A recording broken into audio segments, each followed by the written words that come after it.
Good evening, dear students. One of the most important topic of classical physics is classification of orbits. Dear student, इससे पहले जो हमने lecture किया है उसी का एक कंटिन्यूएशन है. बस इसमें हम ग्राफिकली चीज़ों को समझेंगे और जो इससे पहले जो लेक्चर था उसमें कुछ जो एक्सप्रेशंस हमारे पास आए थे वो एक्सप्रेशन भी मैंने यहाँ पे लिख दिए हैं क्योंकि इनकी ज़रूरत हमें यहाँ पे पड़ेगी.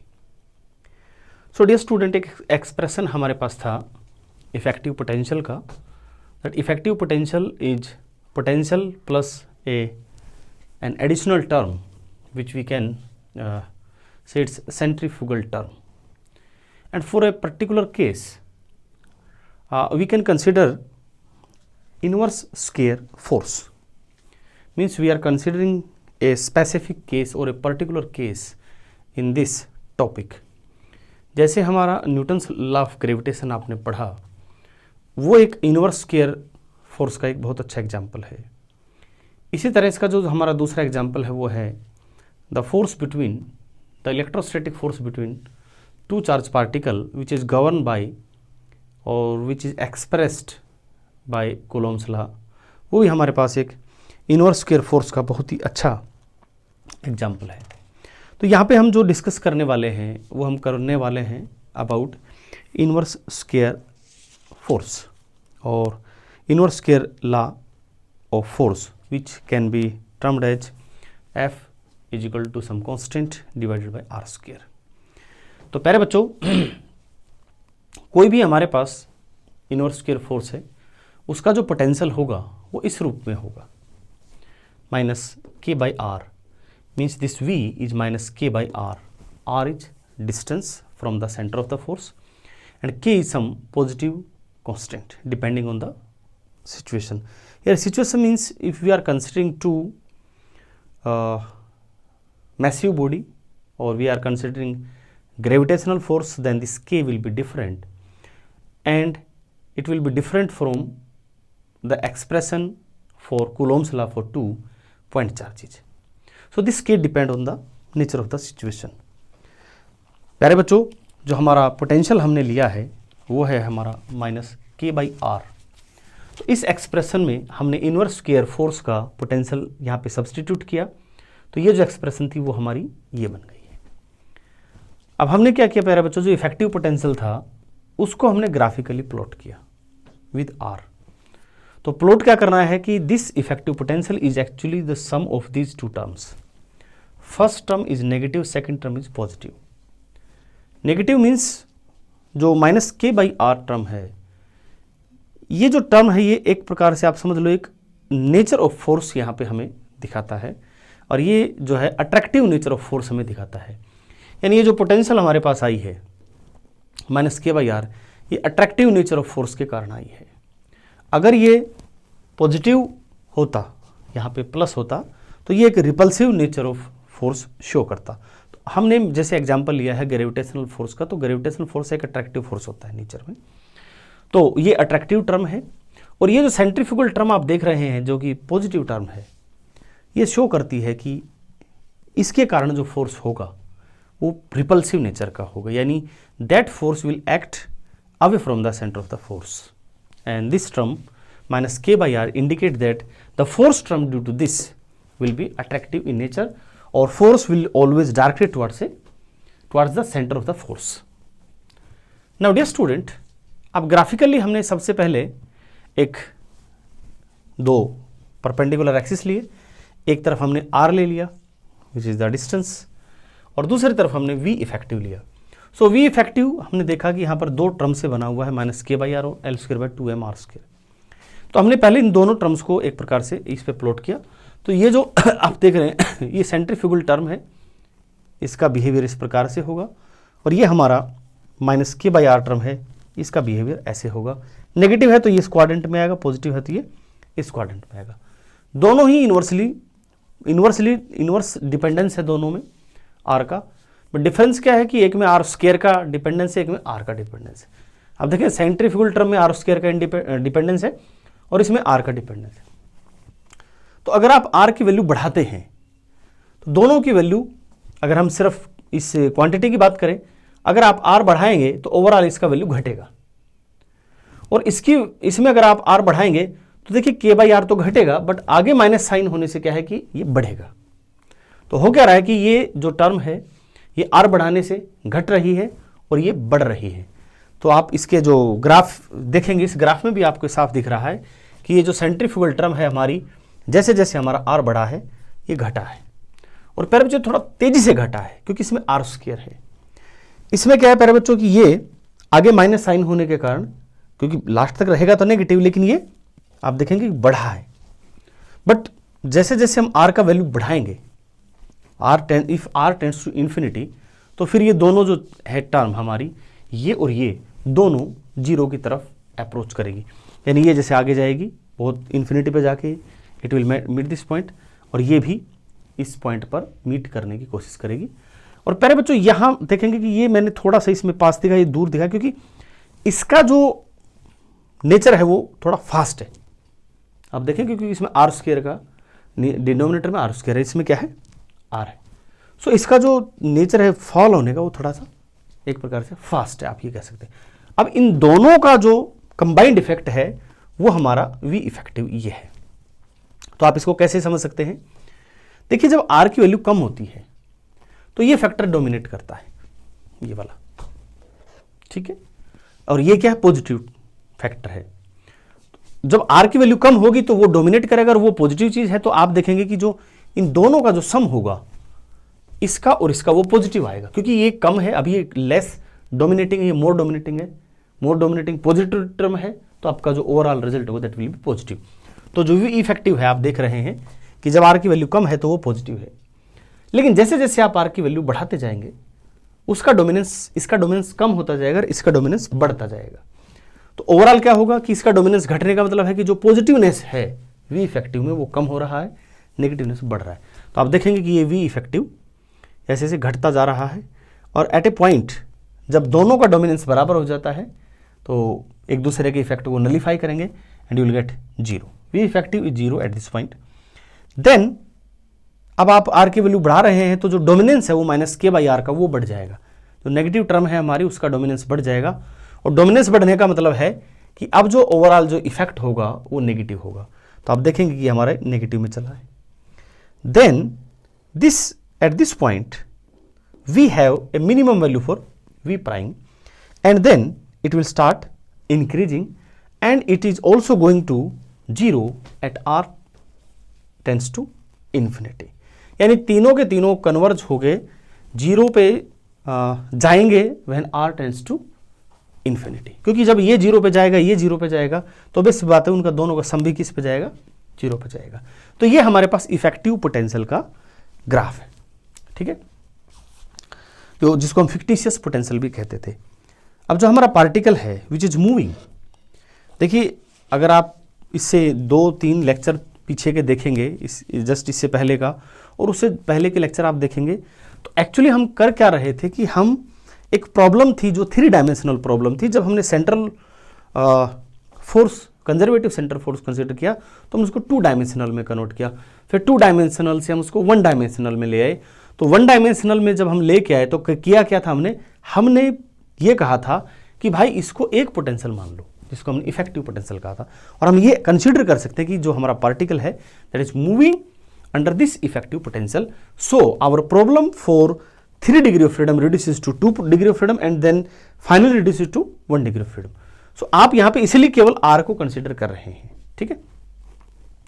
Now dear student, we have now different options और we will discuss the nature of orbit for different values of energy. अब हम क्या करेंगे, अलग अलग एनर्जी वैल्यूज लेंगे और डिस्कस करेंगे what will be the nature of the orbit और how the particle going to behave.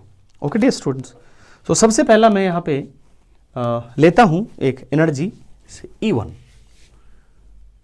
Arbitrarily we have selected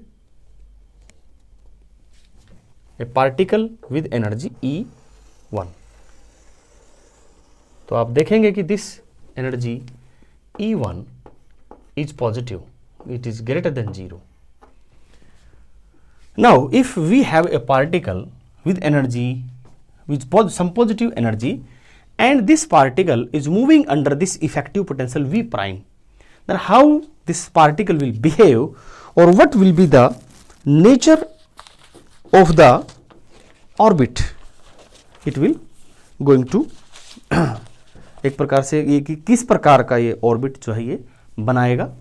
तो प्यारे बच्चों ध्यान से देखिएगा कि ये जो E1 इक्वल्स 0 जो टर्म है हमारी, इस केस में हम देखेंगे when E1 is greater than 0, then you can say in this region you dear student, no any problem for the particle for its motion. वो यहाँ पे कहीं भी मूव कर सकता है, and there is no any boundation, you can say there is no any boundation on the particle, so we can say the motion is unbounded.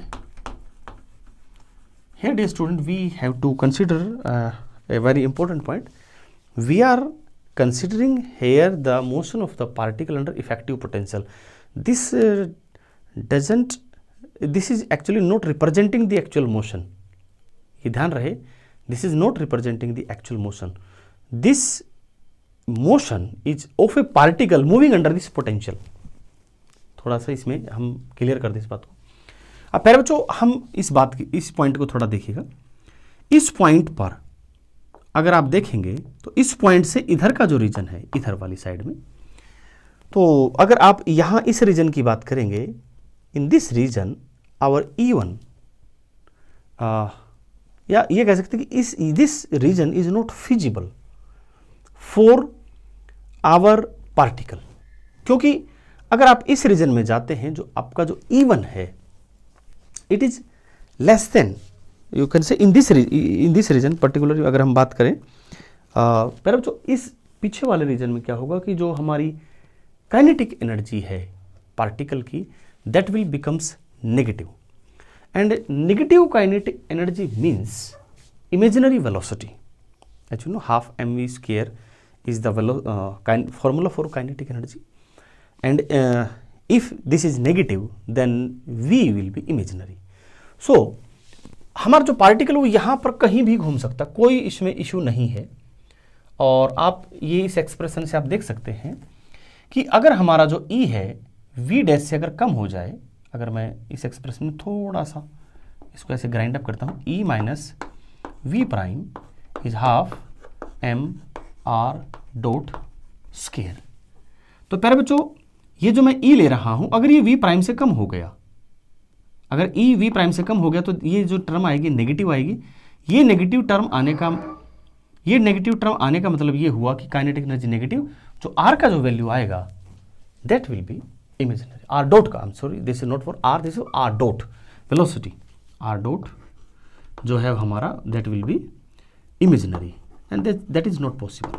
ठीक है, ये रियल होती है हमारी वेलोसिटी, जो रियल होती है, इमेजिनरी कुछ नहीं होती। तो इस पॉइंट पर हमारा जो E1 है वो v प्राइम के बराबर है, और इस पॉइंट से इधर होते ही जो ये जो रीजन है, इसको हम क्लासिकली फॉरबिडन रीजन कहते हैं। E1 जो है वो v प्राइम से कम होता है। तो इसका अर्थ क्या हुआ? इसका अर्थ ये हुआ कि मैं इस पॉइंट को यहां से मिला देता हूं,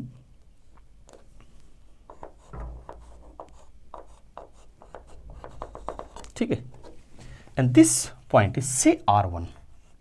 ठीक है, तो इस R1 के इधर R का वैल्यू पॉसिबल नहीं है अगर E1 इतनी वैल्यू रखता है तो, यानी ये समझ लीजिए इसका एक टर्निंग पॉइंट।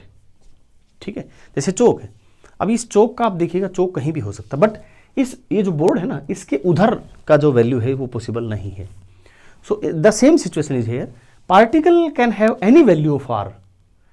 ये जो R1 है ना, इससे इधर जो भी R की वैल्यू है वो कोई भी वैल्यू पार्टिकल की हो सकती है, लेकिन R1 भी हो सकती है, R1 के बाद की वैल्यू पॉसिबल नहीं है। ठीक है, तो आप ये कह सकते हैं कि हियर R1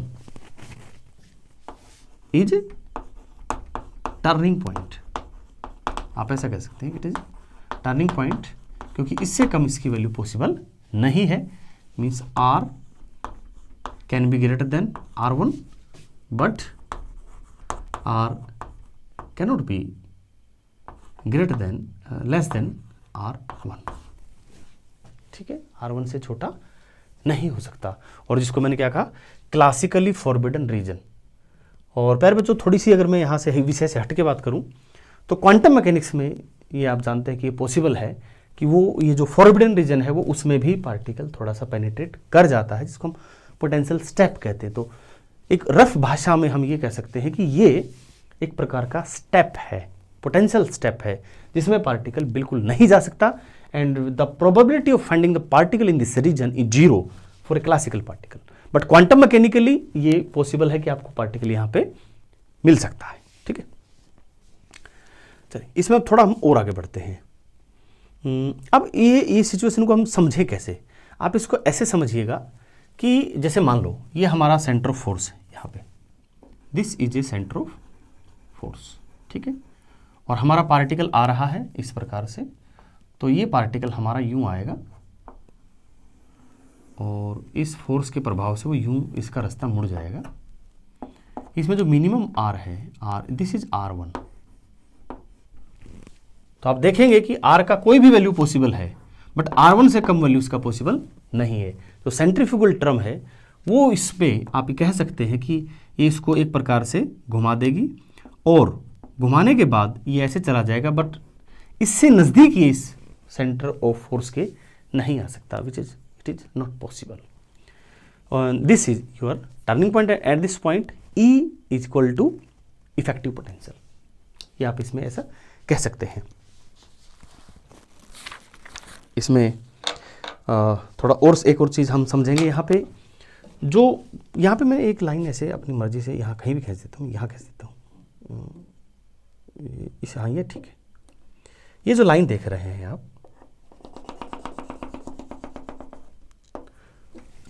बुक्स में ये कई डायग्राम बनाए हुए, मैं एक में ही लाने की इनको कोशिश कर रहा हूँ। उसका रीज़न भी है एक में लाने का, क्योंकि बोर्ड पे स्पेस अभी हो नहीं पाएगा, तो थोड़ा इसको समझिए। ये जो मैंने लाइन खींची है, इसको मैं कह सकता हूँ कि ये V prime, because this graph is representing V prime और V effective potential, and this represent our energy. So the distance between this two is half m r dot square. ये इनके बीच का डिस्टेंस है। ये distance doesn't mean this quantity doesn't have the dimension of length. Okay, here distance doesn't mean it is measured in meter. Distance means you can say the gap between E1 and V prime is half m r dot square. ये यहाँ से समझिएगा आप थोड़ा, E minus V prime is half m r dot square. ये यहाँ से देखिएगा, ये यहाँ से है। इसका मतलब E और V प्राइम के बीच में जो गैप है वो इतना रहेगा, और वो ये गैप अगर आप देखें बच्चों, ध्यान से देखिए, इधर आएंगे आप, ये गैप बढ़ेगा, फिर उसके बाद घटेगा, और इस पॉइंट पर आकर के टर्निंग पॉइंट पे ये जो गैप था, you can say the distance between E1 and V prime becomes 0। ठीक है, सो टर्निंग पॉइंट का डेफिनेशन भी हो गया कि the distance between energy and effective potential is 0 at turning point. इसी प्रकार प्यारे बच्चों, E और V के बीच का जो डिस्टेंस है वो आप देख सकते हैं। देखिए E और V, आप इसमें देखेंगे V का ग्राफ कौन सा है, ये वाला, ये रहा। तो अगर इस लाइन को आप थोड़ा सा और आगे बढ़ाएंगे, ये मैं ऐसे ही बिना स्केल के ही कर देता हूँ, ये जो आप डिस्टेंस देख रहे हैं, ये वाला E1 और V के बीच का, ये डिस्टेंस है हमारा half m v square. Okay, so E और V के बीच का डिस्टेंस, जैसे मैंने E V प्राइम लिखा, तो ऐसे ही E minus V is half m v square. कमाल की बात यह है कि आप थोड़ा सा तो देखो सोच में पड़ेंगे, मैं तो पढ़ा था कि ये भी काइनेटिक एनर्जी है, ये भी काइनेटिक एनर्जी है। आप दोनों ध्यान से देखिएगा, ये काइनेटिक एनर्जी, लेकिन यहाँ V प्राइम है और यहाँ V है। बच्चों इसमें थोड़ा सा समझना, ये आपका रेडियल मोशन के कारण है, R मोशन के कारण है। इसमें ओवरऑल मोशन कवर है, आपका रेडियल और एंगुलर दोनों कवर है इसमें, ये ध्यान रखना। मैं थोड़ा सा कोशिश करता हूँ इसके यहाँ से बताने की। देखो E minus V is half M V square, यहाँ पर E आपके पास एक फार्मूला है, ये रहा, E is equal to V prime plus half M R dot square, और V प्राइम इसके बराबर है। तो आप क्या लिख सकते हैं यहाँ से, E equals to V prime की वैल्यू रख दीजिएगा, तो आपके पास क्या आएगा, V plus half L square by M R square plus half M R dot square. कुछ नहीं, मैंने यहाँ पर वी प्राइम जो इफेक्टिव पोटेंशियल उसकी वैल्यू यहाँ से यहाँ रखी। मेरे को ई माइनस वी चाहिए, तो ई माइनस वी, अब आपके पास क्या आ गया हाफ, ये एल होता है एंगुलर मोमेंटम। और प्यारे बच्चों एंगुलर मोमेंटम एल बराबर होता है I omega. I is moment of inertia, omega is angular velocity. तो मोमेंट ऑफ इनर्शिया कितना होता है हमारा एम आर स्क्वायर, और ये हो गया ओमेगा, ये एल की वैल्यू है। Omega is theta dot here angular velocity. तो प्यारे बच्चों v इधर आ गया, E minus V half L square की जगह मैं कर सकता हूं एम स्क्वायर आर की पावर 4 थीटा डॉट स्क्वायर। मैंने कुछ नहीं किया, एल की वैल्यू रखी upon M R square plus half M R dot square. तो प्यारे बच्चों देखिए यहाँ एक m से एक m कट गया, r की पावर 2 से r की पावर 2 आ गई। आपके पास क्या आ गया हाफ m, एक m ये रहा, एक m ये रहा, हाफ ये रहा, मैंने कॉमन ले लिया। अंदर बचा r square theta dot square plus r dot square, इसको मैंने v कहा है, which is half m v square is e minus v। तो this v is the resultant velocity you can से। और ये जो है ये एंगुलर पोर्शन के कारण है, ये रेडियल पोर्शन के कारण है।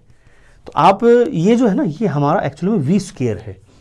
तो ये समझिएगा कि ये जो पहले half M R dot square है वो रेडियल पोर्शन के कारण है, और ये जो वी स्क्वायर यहाँ पे है ये दोनों के कारण है, यानी नेट वेलोसिटी जिसको आप कह सकते हैं वो है।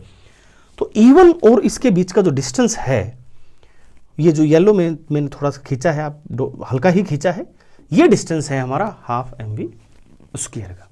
अब प्यारे बच्चों v और v प्राइम के बीच का, अब v और v प्राइम के बीच का ये जो डिस्टेंस हमने लिया, v और v प्राइम यही हो गया, v और v प्राइम नहीं, ये ऊपर वाला v नहीं है, आई एम सॉरी, ये वाला, ठीक है, ये है हमारा v और ये हमारा v प्राइम। ये जो डिस्टेंस है हमारा v और v प्राइम के बीच का, तो v और v प्राइम के बीच का आप ये देखिएगा, यहाँ से v प्राइम माइनस v बराबर ये टर्म रहेगा, केवल ये वाला, और ये किसके बराबर है हमारा half M R square theta dot square के। ये अभी मैंने इसको सोल्व किया था, आप देख लेना, ये half M R square theta dot square, ये जो टर्म है ये बन जाएगी। तो इनके बीच का जो डिस्टेंस था ये बन गया half M R square theta dot square. तो ये जो डिस्टेंसेस की हमने बात की है, ये क्यों की है? तो मान लीजिए हमारे पास we have R, for a given R हम तीनों डिस्टेंसेस निकाल लेंगे। तो तीनों डिस्टेंसेस निकालने से होगा क्या? प्यारे बच्चों हमारे पास दो बात आई, हमारे पास आएगा for a given R we have V, ठीक है, यानी we have position and we have velocity. यही तो चाहिए होता है क्लासिकल मैकेनिक्स में, बस हमें दो चीज चाहिए, सारी लड़ाई इन दो चीजों की है।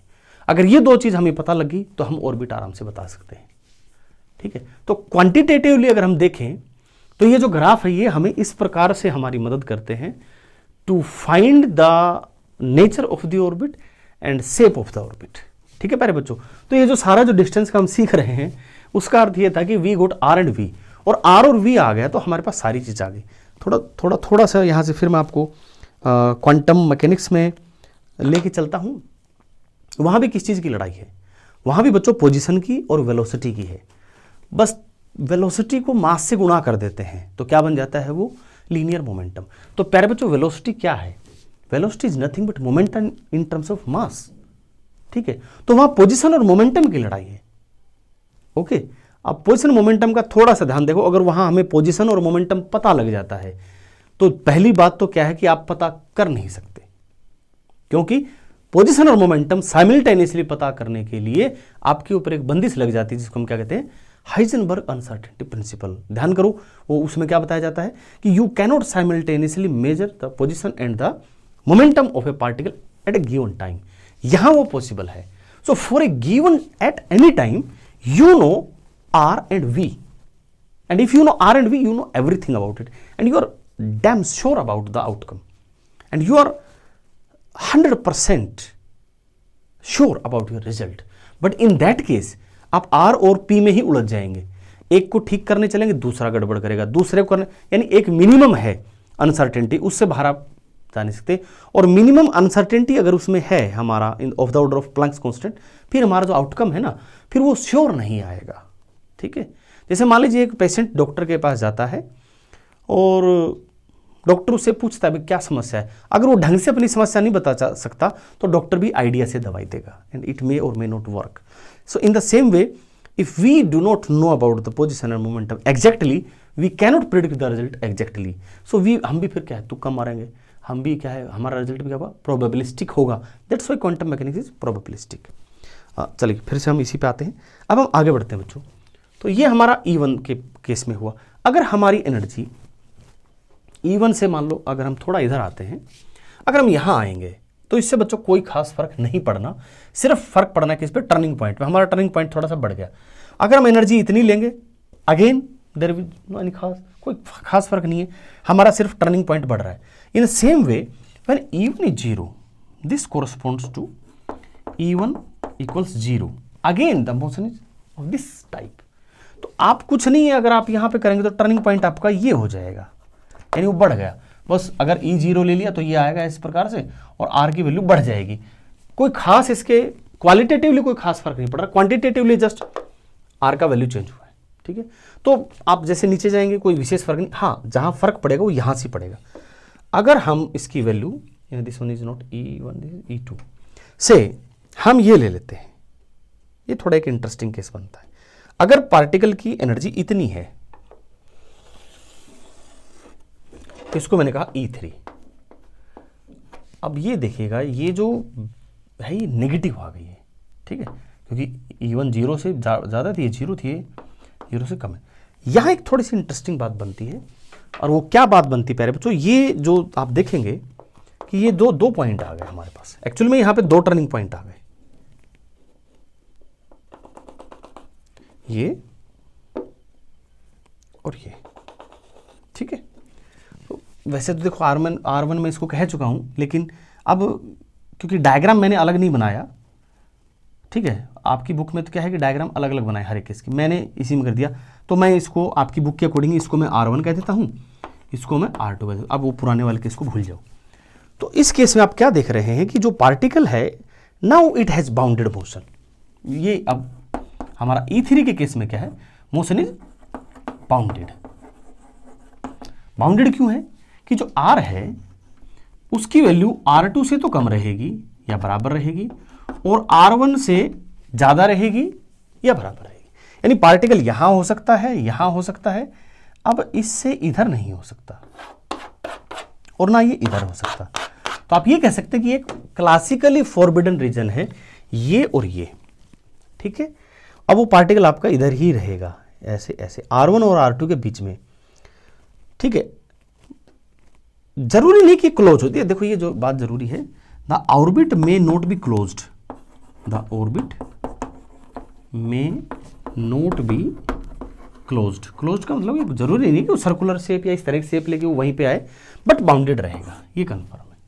ठीक है, 2 वैल्यूज के बीच में उसका R हो सकता है। अब इसको फिर से हम थोड़ा सा डाइग्रेशन लेंगे, यहाँ क्वांटम मैकेनिक्स में जाएंगे। बच्चों ये कुछ एक प्रकार की एक स्टोरी है कि ये एक वेल है, पोटेंशियल वेल, उस तरह का सिचुएशन यहाँ पे क्रिएट हुआ है। और क्लासिकल मैकेनिक्स में देखें तो एक जैसे घर में हम वो तो ना कांच की कोई कटोरी है जो खाने के लिए, जैसे उसमें कुछ फ्रूट्स या स्वीट्स खाते हैं, वो एक कटोरी मान लीजिए, उस कटोरी के अंदर आपने एक कंचा उसमें डाल दिया है, मार्बल, तो क्या है वो ऐसे ऐसे कर सकता है। तो उसका 2 फिक्स वैल्यू है, एक इधर का एक इधर का, उससे ज़्यादा वो बाहर नहीं जा सकता। तो same is the situation with this.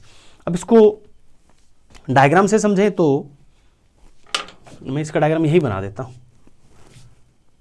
तो प्यारे बच्चों आप इसको कैसे समझिए, ये हमारा एक ये पार्टिकल का पाथ नहीं बच्चों, ये R1 है, ठीक है, और ये क्या है, R2 है। और जो पार्टिकल है हमारा, it can have this type of motion,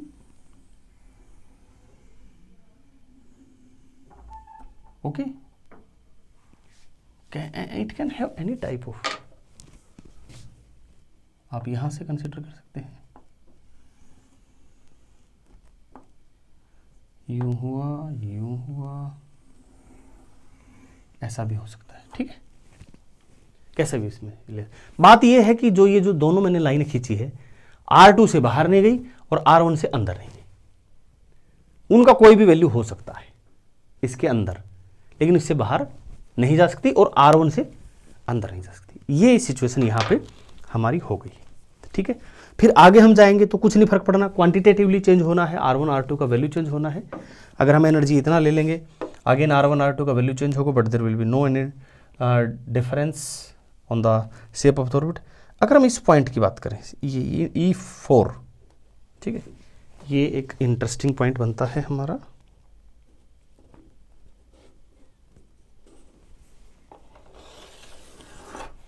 ये हम लिया E4, तो आप देखेंगे कि ये एक ही पॉइंट बन गया हमारा। एक पॉइंट का मतलब है कि हमारा जो R1 और R2 है, ये दोनों एक हो गए। जैसे यहां थे, अगर आप थोड़ा नीचे आएंगे तो ये क्लोज आ रहे हैं और यहां पर आके एक हो गए। तो E4 के केस में प्यारे बच्चों, जो पाथ होगा पार्टिकल का, sorry orbit, not path, it will be circular, क्योंकि एक ही आर पॉसिबल है, और एक आर पॉसिबल है तो इसका मतलब वो इस तरह की शेप का उसका ऑर्बिट होगा, ठीक है। And is the minimum value of energy. Minimum मतलब क्या है कि इससे नीचे इसकी कोई वैल्यू पॉसिबल नहीं है। जैसे अगर मैं एक ऐसे करूं E5, so E5 is nothing but absurd, meaningless, practically not possible, क्योंकि E5 अगर इधर आते ही आपका जो वैल्यू है E इफेक्टिव से कम हो गया। Again the case of imaginary radial velocity which is not possible, so ये तो अब्सर्ड, इसकी बात ही नहीं करेंगे। तो E4 जो केस है हमारा, इस केस में जो पार्टिकल का जो ऑर्बिट रहेगा that will B circular orbit. और ये हो क्या रहा है इस पे देखो, तो इस पे प्यारे बच्चों देखो, ये जो है ना हमारी V इफेक्टिव है, इस V इफेक्टिव का स्लोप किसी भी पॉइंट पर विल गिव यू फोर्स, है ना। तो इस पॉइंट पर जो हमारा F इफेक्टिव है, F prime, that will B 0, ठीक है। और फोर्स 0 होने का मतलब क्या है कि ये जो दो टर्म है ना, ये बराबर हो जाएगी, आप ये समझ लो, ठीक है। या फोर्स की टर्म में हम बात करें तो आप इसको ये समझ लीजिए फोर्स की टर्म में कि जो हमारा ग्रेविटेशनल फोर्स जिसकी हम बात करें और सेंट्रीफ्यूगल फोर्स, वो दोनों बराबर हो जाएंगे, ठीक है। अब जब ये दोनों बराबर हो जाएंगे तब हमारा जो पाथ है पार्टिकल का वो क्या हो जाएगा, सर्कुलर। इसको आप एक्सटर्नल फोर्स और सेंट्रीफ्यूगल फोर्स कह सकते हो, एक ही बात है, वो दोनों बराबर होंगे। और इसको रिवर्स इफेक्टिव फोर्स जिसको हम कहते हैं, जिसको सेंट्रीफ्यूगल फोर्स में कह रहा हूँ, वो दोनों क्या हो जाएंगे प्यारे बच्चों, बराबर हो जाएंगे। And again the motion is bounded, और इस केस में आप क्लोज भी कह सकते हैं, ऑर्बिट क्लोज भी है, closed end bounded. I hope आपको समझ में आया। Thanks for watching the video प्यारे बच्चों।